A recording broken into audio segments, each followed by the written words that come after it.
ഇവിടെ കോൺഗ്രസ് ഉണ്ട്, ഇടതുപക്ഷ സമൂഹങ്ങളുണ്ട്, മതേതര പാർട്ടികളുണ്ട്. എന്നാൽ നമ്മുടെ ഭിന്നത ഉണ്ടാകുമ്പോൾ അതിലൂടെ നേട്ടം ഉണ്ടാക്കാൻ കഴിയുന്ന ആർക്കാണ്? ഫാസിസ്റ്റുകൾക്ക് മാത്രമാണ്. അവർക്ക് മറ്റു മരുന്നൊന്നും ആവശ്യമില്ല, മറ്റു പ്രചാരണങ്ങളും അവർക്ക് ആവശ്യമില്ല. അവരധികാരത്തിൽ വന്നതൊക്കെ ജനങ്ങളെ ഭിന്നിപ്പിച്ച് അതിൽ നിന്ന് മുതലെടുത്ത് മറ്റു വോട്ടുകളൊക്കെ ചിന്നിച്ചിതറിപ്പോയപ്പോൾ അവരുടെ പെട്ടികൾ മാത്രം നിറഞ്ഞു, അവർക്ക് അധികാരത്തിലെത്താൻ പറ്റി. ഇവിടെ പാലക്കാട്ടും ചിലരൊക്കെ പരീക്ഷിക്കാൻ വിചാരിച്ച അതാണ്. അവിടുത്തെ നിഷ്കളങ്കരായിട്ടുള്ള വോട്ടർമാരെ ഭിന്നിപ്പിച്ച് വോട്ടുകൾ വിഭിന്ന തട്ടിലാക്കുക. എന്നാൽ ഫാസിസ്റ്റുകൾ ജയിക്കാം.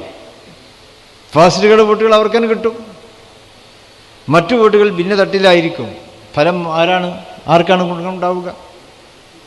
അപ്പോൾ ഇത്തരം ശ്രമങ്ങളെ നമ്മൾ കരുതിയിരിക്കേണ്ടതുണ്ട്. അത് പ്രസംഗങ്ങളിലൂടെയാണെങ്കിലും പരസ്യങ്ങളിലൂടെയാണെങ്കിലും അതിനെ കരുതിയിരിക്കുവാൻ നമ്മൾ ശ്രമിക്കേണ്ടതുണ്ട്.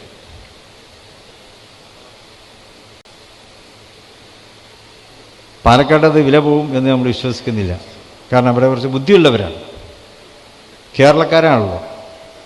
കേരളത്തിൻ്റെ രാഷ്ട്രീയ ബൗദ്ധതയിൽ ഫാസിസ്റ്റുകൾക്ക് ഒരു കാര്യവുമില്ല. പക്ഷേ അറിഞ്ഞുകൊണ്ട് തന്നെ നമ്മൾ ചില ചെയ്തികൾ ചെയ്തു പോകുന്നു. അതിനെ വിമർശിക്കാതിരിക്കുവാൻ നമുക്ക് സാധ്യമല്ല. തെറ്റുകൾ അറിയാതെ ചെയ്യും, എന്നാൽ അറിഞ്ഞുകൊണ്ട് തന്നെ തെറ്റ് ചെയ്യുക എന്ന് പറഞ്ഞാൽ അത് ഇരട്ടി ശിക്ഷയാണ് ഉണ്ടാവുക. അത് പരലോകത്ത് മാത്രമല്ല, ഇവിടെയും അത് ലഭിക്കും. അപ്പം അതുകൊണ്ട് അത്തരം ദുശ്ശീലങ്ങളിൽ നിന്നൊക്കെ എല്ലാവരും മാറി നിൽക്കണം എന്നാണ് നമുക്ക് പറയാനുള്ളത്.